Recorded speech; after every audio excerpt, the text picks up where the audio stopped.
by Hira Majid. She's saying, how should an Islamic company excel while they do not while not transacting at all with other companies that are not Islamic, even if they are located in a country like Islamic Republic of Pakistan? Will it limit our growth? Uh, First of all, we have to understand that when we are engaging in a business transaction, then it is important that the transaction has to be Sharia compliant. The transaction has to be compliant with Islamic principles. So Islam does not say that we can only trade with Muslims. We can also trade with non-Muslims as well. So we have to see whether the transaction is of the nature of equity investment in a company. Then in that case we cannot invest in a company that is not compliant with Islamic principles.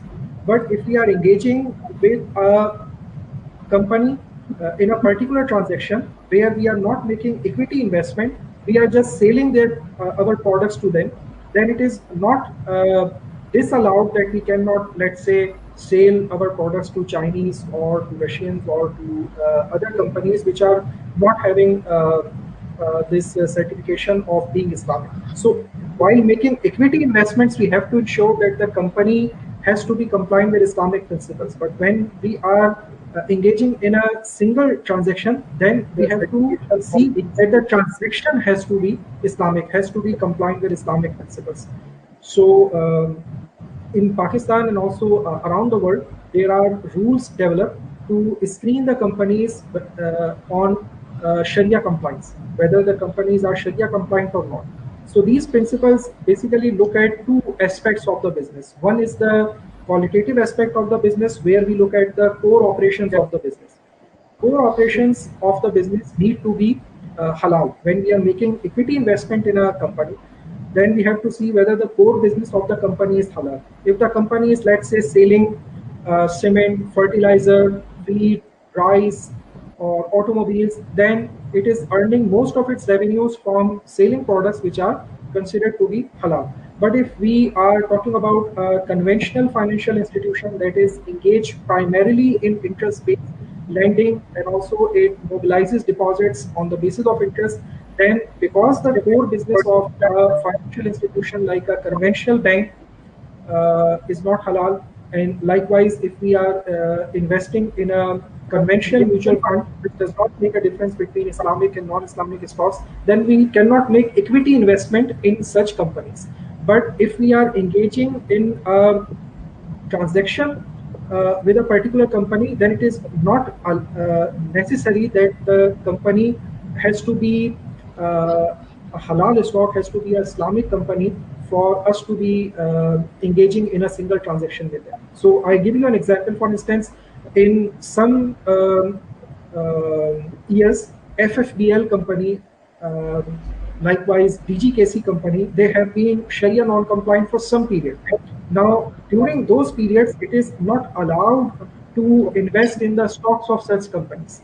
But it does not mean that we cannot buy cement from DGKC or buy fertilizer from FFPL or supply our halal product to them. So when we are engaging in a particular transaction, not making an equity investment, then the transaction has to be Islamic.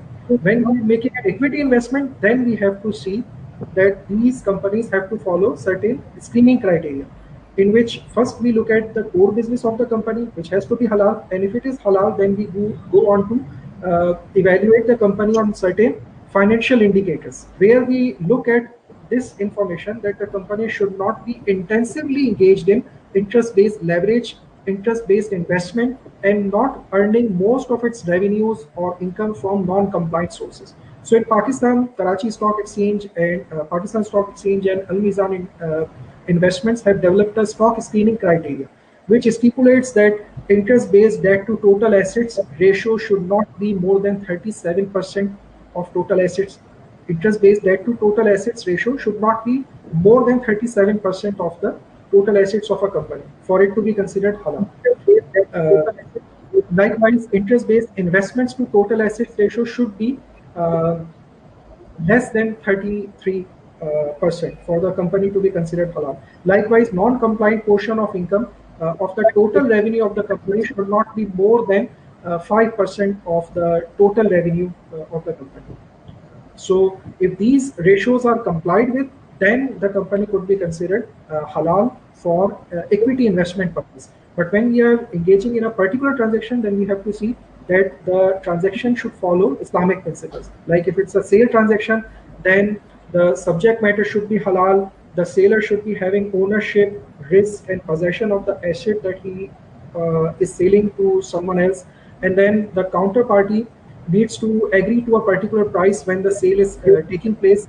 And when the price has been agreed and the sale is executed, then the price cannot be increased just because of delay in payment. So these are different rules of sale that have to be complied with when we are engaging in a particular transaction. So we can transact with non-Muslims as well. We can transact with companies that are not considered Islamic for equity investment purpose.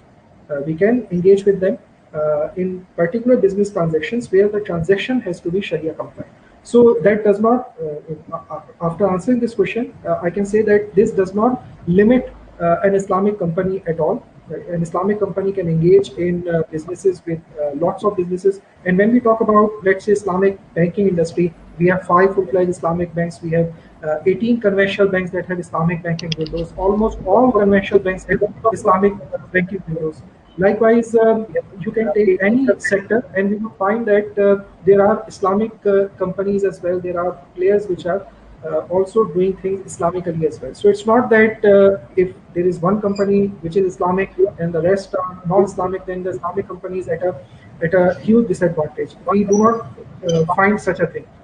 Having said that, still in the financial sector at least, we can say that some of the Islamic companies are at a disadvantage and they need government support, they need attention of the government towards their issues. Like for instance, if we talk about Islamic banks, they cannot use treasury bill for investment, treasury bill for their liquidity management. They cannot engage in conventional repurchase agreements to manage their excess liquidity or shortage of liquidity. So for them, there have to be instruments which are Islamic. Like for instance, Sukuk is one such instrument. But we find that in Pakistan, the government of Pakistan is only using Sukuk at a very limited scale to finance its financing needs. So there needs to be more such instruments so that the Islamic financial industry has liquid instruments available to manage its liquidity. And when that happens, the investors would also benefit.